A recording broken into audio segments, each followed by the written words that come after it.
ኢትዮጵያን በተመለከተ አስደንጋጭ መረጃ ነው። እኔ ይሄኛው ጉዳይ ኢትዮጵያ በዚህ ዝርዝር ውስጥ ስሟ ይነሳል ብዬ አስቤ አላቅም ነበር።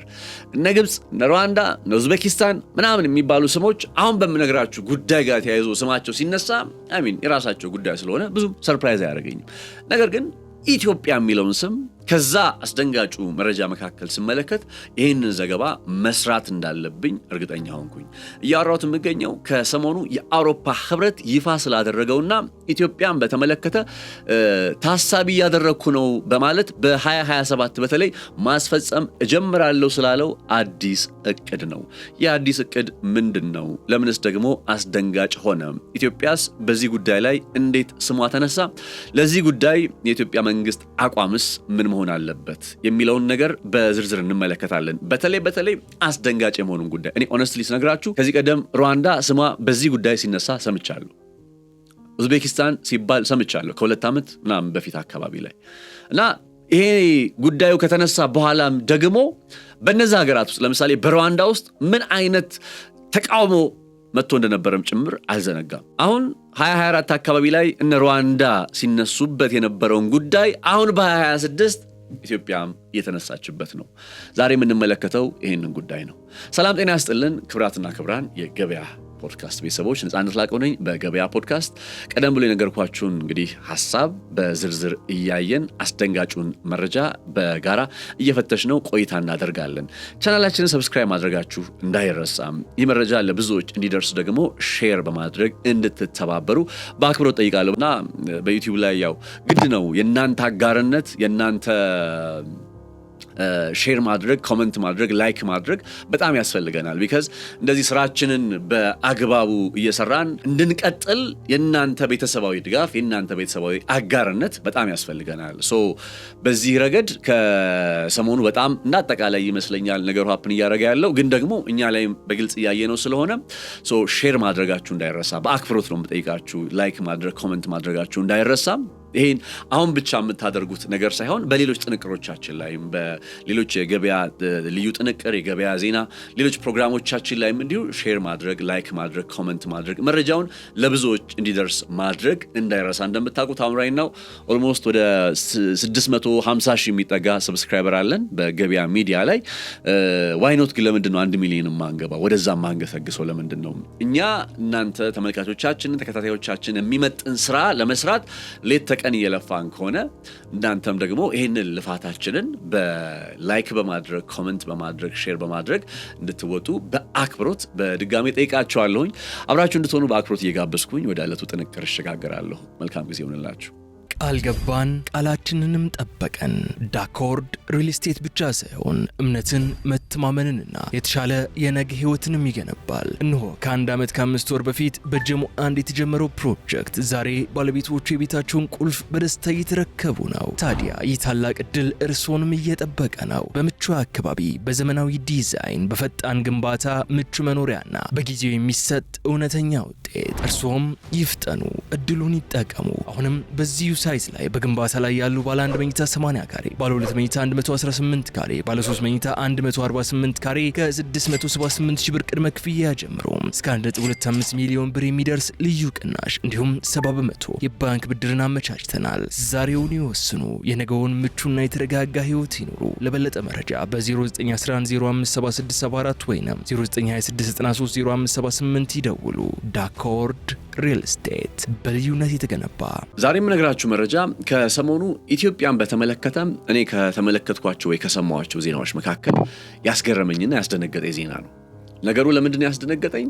በቀጥታ ከዚህ ቀደም እነ ሩዋንዳ፣ እነ ዩጋንዳ፣ እነ ኡዝቤኪስታን በመሰሉ ሀገራት ላይ ይተገበራል ወይም ይሞከራል ተብሎ በጣም በርካታ ክርክር፣ በጣም በርካታ ጭቅጭቅ የፈጠረ የሰብአዊ መብት ተሟጋቾች በጉዳዩ ላይ ተቃውሟቸውን ሲያሰሙበት የነበረ ጉዳይ ነው።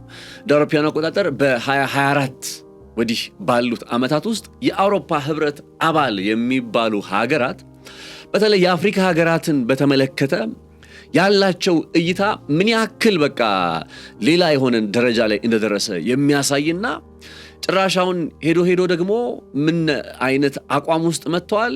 ስደተኞችን ወደ ሌላ ሶስተኛ ሀገር እናዛውራቸው በሚል ይዘውት በመጡት አዲስ እቅድ አማካኝነት ወደ 9 የሚሆኑ ሀገራትን ዘረዘሩ። 9 የሚሆኑ ሀገራትን ሲዘረዝሩ ከነዛ መካከል ኢትዮጵያን አንዷ አድርገዋታል። ምን ማለት መሰላችሁ? በአውሮፓ ሀገራት ውስጥ ያው ሰው እንግዲህ በባህርም አቋርጦ ሊሆን ይችላል፣ በአውሮፕላንም በሮ ሊሆን ይችላል። ብቻ በተቻለው መንገድ አውሮፓ ይገባል። በጣም ከባድና ለአስጨራሹን ጉዞ አከናውነው አውሮፓ የሚገቡ ስደተኞች፣ ኢትዮጵያውያን ስደተኞች እንዳይመስሏችሁ፣ የሌላ ሀገራት ዜጎች፣ የሌላ ሀገራት ስደተኞች ማለት ነው። ከዛ እነዛ ሰዎች በዛ ባረፉበት የአውሮፓ ሀገር ላይ የጥገኝነት ጥያቄ ያቀርባሉ። የአሳይለም የሚባለውን ነገር ማለት ነው። እና የአሳይለም ጥያቄያቸው ወይም ጥገኝነት የመጠየቅ እንግዲህ ጉዳያቸው ውድቅ ሲደረግባቸው እነዚህን እንግዲህ በመቶ ሺዎች የሚቆጠሩ አፍሪካን ጨምሮ የመካከለኛው ምስራቅ ብቻ የመላው ዓለም ስደተኞች አውሮፓውያኖቹ ኦልሬዲ አናኖራችሁም ብለው ወይም እናንተን ለማስተናገድ አቅም የለንም፣ አቅም እንኳን ሳይኖራቸው ቀርቶ ሳይሆን ፍላጎት የለንም ብዬ በገልጸው ይሻለኛል፣ ፍላጎት የለንም በሚል ጥያቄያቸውን ውድቅ ካደረጉ በኋላ ከዛስ ምን እናደርጋቸው? አሁን በአውሮፓ ውስጥ መቆየት አይችሉም። ስለማይችሉ ምን እናደርጋቸው፣ ወዴት እናደርሳቸው የሚለውን ሐሳብ ታሳቢ ሲያደርጉ በ2024 እንደ አውሮፓውያን አቆጣጠር ላይ በተለይ የአውሮፓ ህብረት እንግዲህ አባል ሀገራት ያልሆነችው ዩናይትድ ኪንግደም እንግሊዝ ማለት ነው፣ እነሱ ሩዋንዳ የምትባለዋን ሀገር የነ ፖል ካጋሜን ሀገር ምርጫቸው አደረጉና በመቶ ሺዎች የሚቆጠሩ ስደተኞችን ወደ ሩዋንዳ ለመላክ ዝግጅቶችን ጀመሩ። ከዛ የሩዋንዳ መንግስት በጉዳዩ ላይ አዎንታዊ ፈቃዱን አሳይቷል። ማለት እነዛ በመቶ ሺዎች የሚቆጠሩ ስደተኞች ወደ ሩዋንዳ ውስጥ መጥተው እንዲከማቹ ማጎሪያ ጣቢያ ነው ባይዘው ወይ የሚሰሩላቸው ነግራችኋለሁ። ወደ በኋላ ላይ እነዚህ የማከማቻ ጣቢያዎቹ ምንድናቸው የሚለውን ጉዳይ በተመለከተ እናነሳዋለን። እና በሚዘጋጅላቸው ማዕከል ውስጥ እንግዲህ በመቶ ሺዎች የሚቆጠሩ የተለያዩ ሀገራት ዜጎችና ስደተኞች መጥተው እንዲያርፉ። አሁን እዚህ ጋር ሁለት ነገርን ያመጣሉ። የመጀመሪያው ሐሳብ እነዚህ ሰዎች በዛ በማጎሪያ ወይም በማከማቻ ጣቢያው ውስጥ ሆነው ድጋሜ የጥገኝነት ጥያቄያቸውን ለምሳሌ ወደ እንግሊዝ ከሆነ ወይ ወደ ፈረንሳይ ወይ ወደ ኔዘርላንድ ከሆነ ድጋሜ ፕሮሰስ ማድረጋቸውን ይቀጥላሉ እና ያ ጥያቄያቸውን ድጋሜ ማቅረብ የሚችሉበት እድል ይመቻችላቸውና ጥያቄያቸው ተቀባይነትን እስኪያገኝ ድረስ በዛ በሩዋንዳ ውስጥ እንዲቆዩ አይነት የሚል ሐሳብ ነው እንግዲህ 2024 ላይ ያመጡት። በጊዜው ኡዝቤኪስታን የምትባለው ሀገርም ተጠቃላ ነበር እና ወደ $760 ሚሊዮን አካባቢ የሚጠጋ ገንዘብ የዩናይትድ ኪንግደም መንግስት በማን ውስጥ ኢንቨስት አደርጋለሁ አለ? በሩዋንዳ ውስጥ ኢንቨስት አደርጋለሁ። በኡዝቤኪስታን ደግሞ ወደ $160 ሚሊዮን የሚጠጋ ገንዘብ ኢንቨስት እናደርጋለን። አሁን ይሄን ሐሳብ ዝም ብላችሁ ስትመለከቱት ጤነኛ ይመስላል፣ የሆነ የኢንቨስትመንት እድል ይመስላል። ግን እነዚህ ሀገራት ራሳቸው ማስተናገድ የማይችሉትን የስደተኛ ጉዳይ ወደ ሌላ ሶስተኛ ሀገር ወደ ሩዋንዳ፣ ወደ ኡዝቤኪስታን በማደግ ላይ ያሉ ሀገራት ወደምንላቸው በዚህ ምክንያት ሩዋንዳ ውስጥ ተፈጥሮ የነበረ የተቃውሞ እንቅስቃሴ፣ ኡዝቤኪስታን ውስጥ የሰብአዊ መብት ተሟጋች ድርጅቶች ሲያቀርቧቸው የነበሩ እንቅስቃሴዎች ከሚገርማችሁ በላይ ብዙ ውዝግብ የተነሳባቸውና በመጨረሻም ኢቭን የሩዋንዳ መንግስት ይህን ጉዳይ በተመለከተ የአተገባበር ሂደቱ ላይ ችግር እንዲገጥመው ያደረገ ሆኖ አለፈ። ይሄ እንግዲህ ባክ ኢን 2024 ላይ የነበረ ነው። በ2024 ከሁለት ዓመት በፊት ሲወራ የነበረ ጉዳይ ነው። አሁን ያ በሩዋንዳ የታሰበው ነገር ግን በአግባቡ ለመተርጎም ወይም ለማስፈጸም ችግሮች ሲስተዋሉበት የነበረው ጉዳይን 5 የአውሮፓ ሀገራት ድምፅ በመስጠት የአውሮፓ ህብረት እንዳጠቃላይ ወደ ሌላ ሶስተኛ ሀገር ስደተኞቹን እናዘዋውራቸው የሚለውን ሐሳብ ማጽደቁን የሰብአዊ መብት ተሟጋች ድርጅት የሆነው ሂውማን ራይትስ ዋች ይፋ ያደረገው መረጃ አመላከተ። እነዚህ ሀገራት እነ ኦስትሪያ፣ ኔዘርላንድ፣ ግሪክ የመሳሰሉት ናቸው። እነዚህ 5 ሀገራት ማለትም ለሐሳቡ ድጋፍ የሰጡት ኦስትሪያ፣ ዴንማርክ፣ ጀርመን፣ ግሪክ እና ኔዘርላንድ ናቸው። የጋራ የመመለሻ ማዕከል ሊሆን የሚችለውን አይነት ስፍራ ለመመስረት ሄደው ለምሳሌ በየሀገራቱ ውስጥ በሚዘረዘሩት ሀገራት ውስጥ ሄደው ለመመስረት ፍላጎትን አቅርበው የመጨረሻው ምዕራፍ ላይ እንደደረሱና ያንን ፍላጎታቸውን ለማስፈጸም ደግሞ 9 ሀገራትን መርጠዋል። ሩዋንዳ፣ ኡጋንዳ፣ ያው ሩዋንዳ ከ2024 ጀምሮ ታሳቢ ስትደረግ የነበረች ሀገር እንደሆነች አንስቼላችኋለሁ። ኡዝቤኪስታንም እንዲሁ ከ2024 ጀምሮ ታሳቢ ሲያደርጓት ነበር። አሁን ከሩዋንዳና ከኡዝቤኪስታን በተጨማሪ ኡጋንዳ፣ ቱኒዚያ፣ ሊቢያ፣ ግብፅ፣ ሞሪታንያ፣ ካዛኪስታንና በመጨረሻም ኢትዮጵያ የሚለውን ስም በዚህ ዝርዝር ውስጥ ታገኙታላችሁ። አስደንጋጩ መረጃ ይሄ ነው።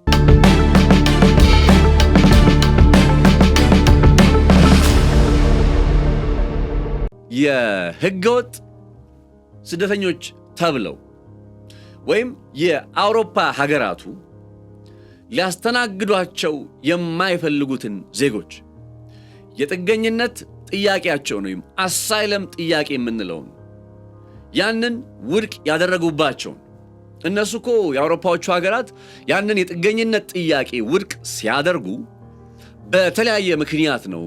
ከብዙ ነገር ጋር ይገናኛል። አሁን ዝርዝር እዛ ጉዳይ ላይ መግባት አልፈልግም፣ ግን ከብዙ ጉዳይ ጋር ይገናኛል።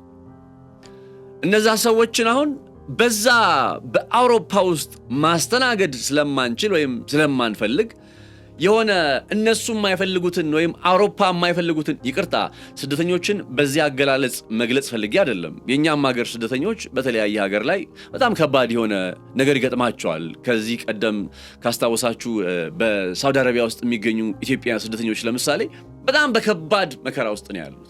የሞት ፍርድ ኦልሬዲ ተፈጻሚ እየሆነባቸው ነው። ባይዘው ይህንን ዜና በገበያ ሚዲያ ላይ ሰርተነዋል። ሰምታችሁ ከሆነ አላውቅም። ባለፉት ጊዜያት ኦልሞስት ወደ 8 የሚሆኑ ኢትዮጵያውያን ኦልሬዲ የሞት ፍርድ እንደተፈረደባቸው እና ተፈጻሚም እንደሆነባቸው ጭምር መረጃዎች ያመላክታሉ። ይሄን ነገር ያነሳውላችሁ እንደው ዝርዝር ዘገባውን ከፈለጋችሁ መለስ ብላችሁ የእንትኑ ላይ ትመለከቱታላችሁ። በሌሎች ዜናዎቻችን ላይ የሰራ ነው አለ። እንደው ግን ስለ ስደተኞቹ ስናወራ እኛ ጻድቅ ሆነን ወይም ዜጎቻችን በሄዱባቸው ሀገሮች ላይ የሆነ አልጋ ባልጋ የሆነ ነገር እንደማይገጥማቸው እያወቅን ነው። በመቶ ሺዎች የሚቆጠሩ ስደተኞች በየሀገራቱ የተበታተኑባት ኢትዮጵያ ነች አይደል? ሚሊየንስ የሚሆኑ ስደተኞች በአሜሪካ፣ በአፍሪካ ሀገራት ውስጥ፣ በመካከለኛው ምስራቅ ኤቭሪዌር በቃ ዓለም ላይ ኢትዮጵያን ያልተበተኑበት ይታለ።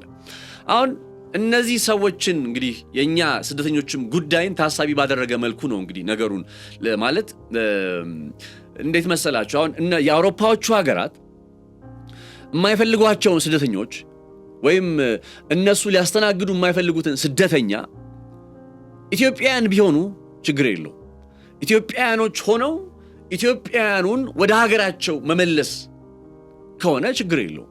ማለት መቼስ ያው በፖለቲካዊ ጉዳዮች ምክንያት ሊሆን ይችላል፣ በኢኮኖሚያዊ ጉዳዮች ምክንያት ሊሆን ይችላል። በተለያየ ምክንያት ነው ያው ስደተኝነት የሚፈጠረው እና እነዛ የሄዱባቸው ሀገሮች ላይ ሊያስተናግዱ ካልቻሉ ወይም ጥገኝነት አንቀበልም ካሉ መቼስ በየእስር ቤት ማከማቻ ጣቢያዎች ወይም በማጎሪያ ጣቢያዎች ውስጥ ከሚገቡ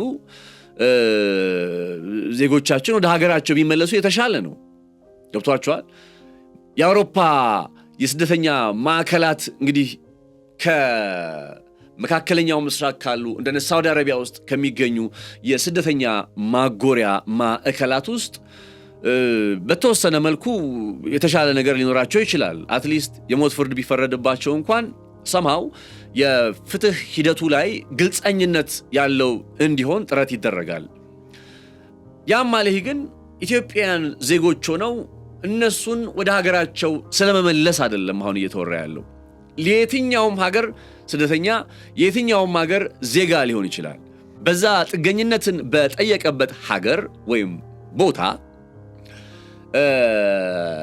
ያለው የጥገኝነት ጥያቄ ተቀባይነትን ካላገኘ ወደ ኢትዮጵያ ይላካል እየተባለ የሚገኘው በምን ያክል ቁጥር ደረጃ እንደሆነ በእርግጥ የተባለ ነገር የለም። ወይም ምጣኔው ምን ያክል ይሆናል እንግዲህ ኦልሬዲ 9 ሀገራትን ታሳቢ ሲያደርጉ የአውሮፓ ህብረት አባል ሀገራት 9 ሀገራት ላይ ስደተኞቻችንን ወይም ጥገኝነት ጠይቀው ያልተቀበልናቸውን ስደተኞች ብናራግፍ ብናከማች ብለው ሲያስቡ እስከ ምን ያክል ድረስ ቁጥራቸው ሊሆን እንደሚችል ያው በቀጣይ ነው ነገሩ ይፋ እየሆነ የሚመጣው።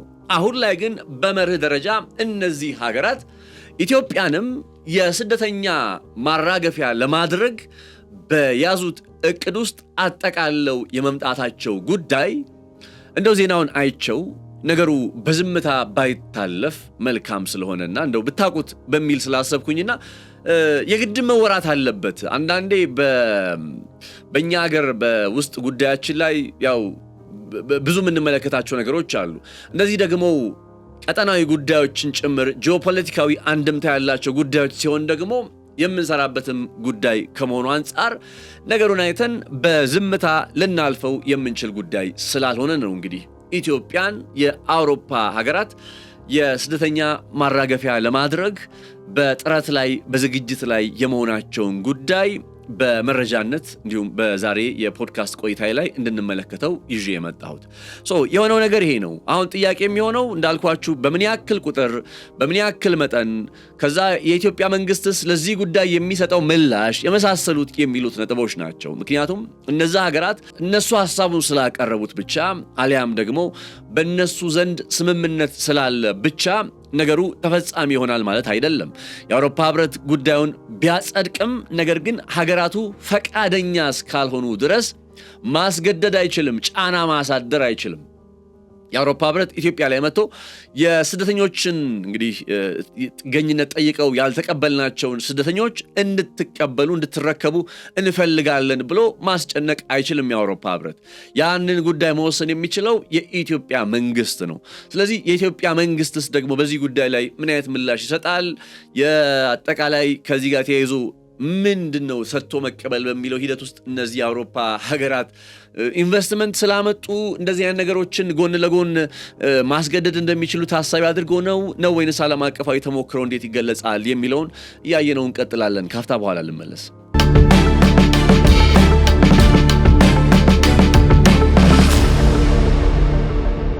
እንግዲህ እንዳልኳችሁ ነገሩን የመወሰኑ ስልጣን የኢትዮጵያ መንግስት ነው።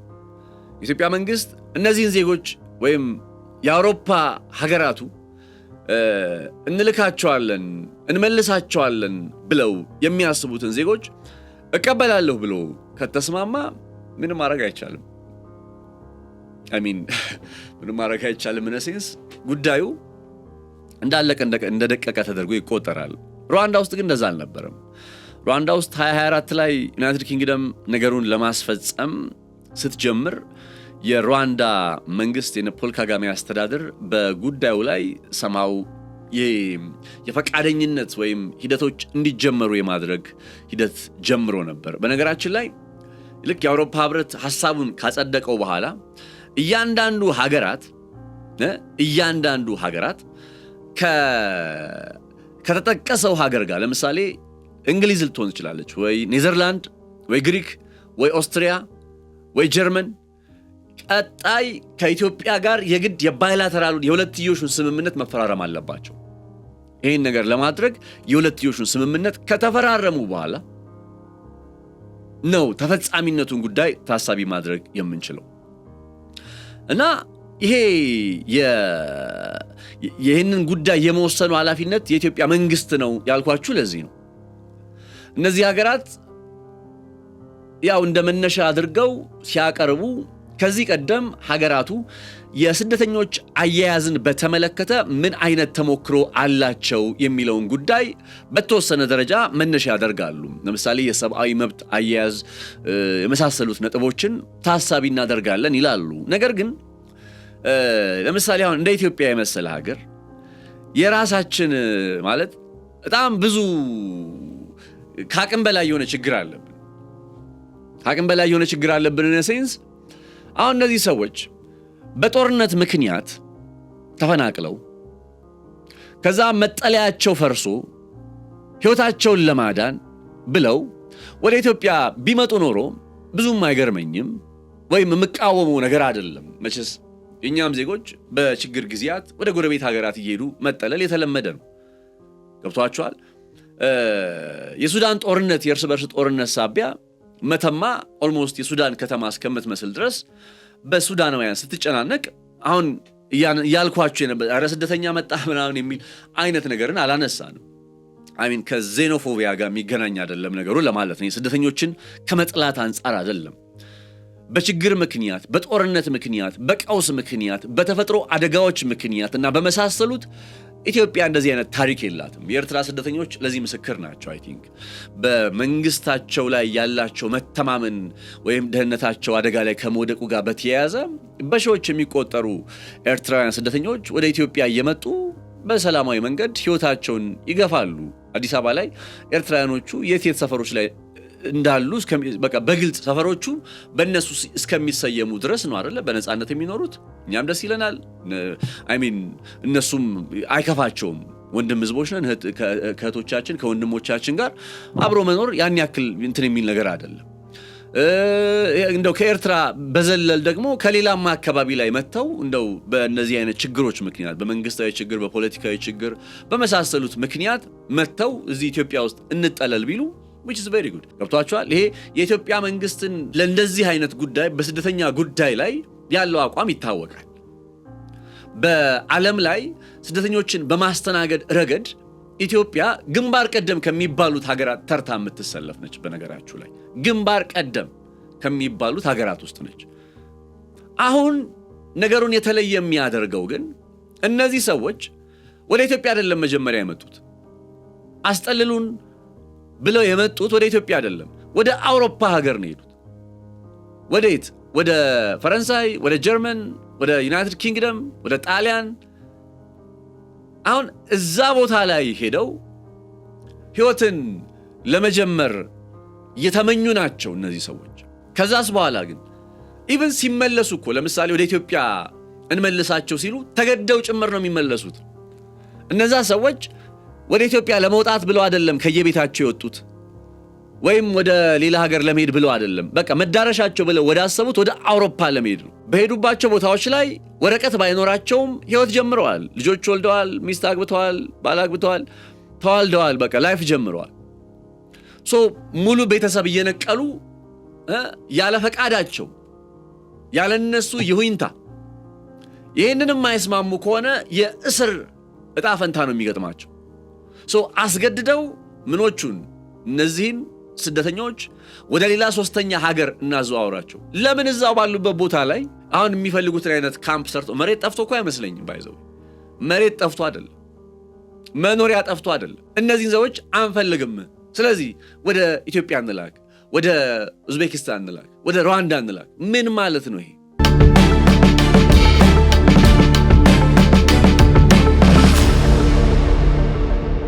የመጀመሪያው ጉዳይ ኢትዮጵያ ራሷ ያለባትን የቤት ስራ አስቡት። ኢትዮጵያ ራሷ እንደ ሀገር ያለባት ስንት የቤት ስራ ነው? ስንት የሆነ ጭንቀት ነው ያለባት። የራሷን ጉዳይ በቃ ቀዳዳዋን ሞልታ ቀዳዳዋን ሸፍና ለማለፍ የምትታገል ሀገር ሆና በዚህ ነባራዊ ሁኔታ ላይ በመቶ ሺዎች የሚቆጠሩ ስደተኞችን እንደ ኢትዮጵያ ወደ መሰሉ ሀገራት ላይ እናራግፋቸው የሚል የአውሮፓ ሀገራት ሱት የሆነ አስተሳሰብ እኔ በምን አይነት አግባብ ኢቭን በዛ እንትን ላይ በዛ ወረቀት ላይ የኢትዮጵያ ስም እንደተጠቃለለ አላውቅም። እነ ሩዋንዳ፣ እነ ኡዝቤኪስታን፣ እነ ግብፅ፣ እነ ሊቢያ ሊመቻቸው ይችላል። አይመለከተንም ወይም አይመለከተኝም ፐርሰናል።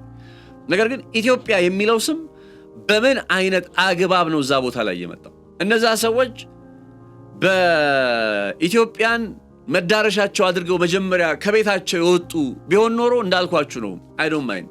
ብዙ ኤርትራውያን ወደ ኢትዮጵያ መጥተው ከዛ ከኢትዮጵያ ወደ አውሮፓ እንደሚሄዱ ይታወቃል። አይ ዶንት ማይንድ። አሁን ግን ዋናው ነጥብ ምንድነው?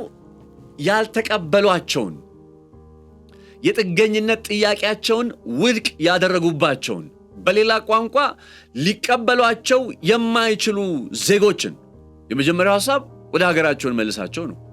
ትክክለኛውም ሐሳብ ይሄ ነው። በቃ ትክክል ነው ብዬ ሳስብ ከምን አንጻር ነው እንደው ወደ ሌላ ሶስተኛ ሀገር እንዲሸጋገሩ ከማድረግ ወደሚያውቁት ማህበረሰብ ወደሚያውቁት ቦታ ቢገቡ ቢቀላቀሉ መልካም ነው። ያ ካልሆነ ግን በምን አይነት አግባብ ነው ወደ ሌላ ሶስተኛ ሀገር ተብሎ ኢትዮጵያ ውስጥ አውሮፓ የሄደ ስደተኛ እንደ ሶስተኛ ሀገር ማከማቻ የሆነ ማዕከል ተገንብቶለት ወደዚህ የሚመጣው? ከዛ እኮ ለምን ያክል ጊዜ ደግሞ እነዚህ ስደተኞች እንደሚቆዩ አይታወቅም። ለምን ያክል ጊዜ ጎጆአቸውን ጥለው እንደሚቆዩ አይታወቅም። እንዳልኳችሁ ነው። እኔ የስደተኞች ጥላቻ አይደለም።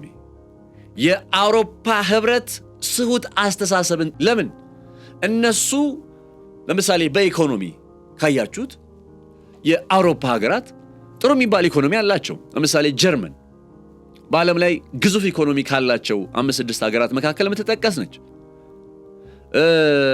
እነ ኔዘርላንድ፣ ግሪክ እንኳን በብዙ ኢኮኖሚዋ ተመቷል።